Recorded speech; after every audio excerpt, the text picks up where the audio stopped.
حصہ نمبر 35۔ بسم اللہ الرحمن الرحیم۔ السلام علیکم۔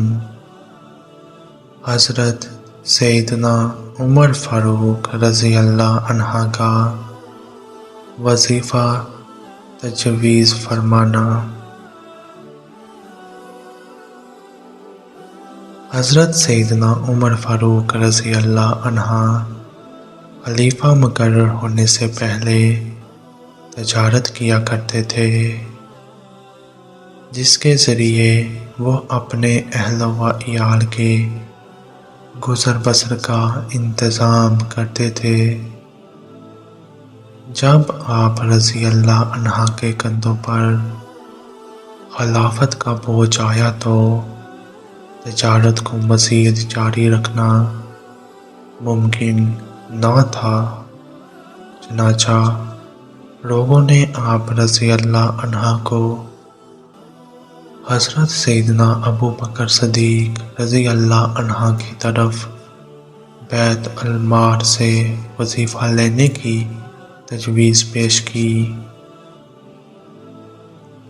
حضرت سیدنا عمر فاروق رضی اللہ عنہ نے اپنے لیے وہی وظیفہ مقرر کیا جو حضرت سیدنا ابو بکر صدیق رضی اللہ عنہ کے لیے مقرر تھا۔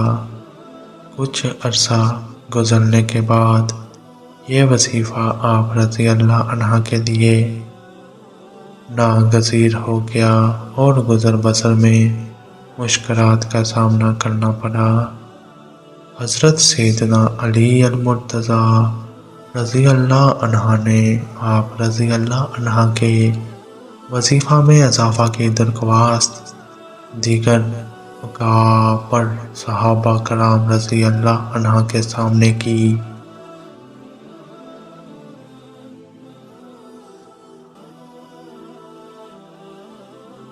جس پر تمام صحابہ کرام رضی اللہ عنہم نے متفقہ طور پر آپ رضی اللہ عنہ کے وظیفہ میں اضافہ کی منظوری دے دی۔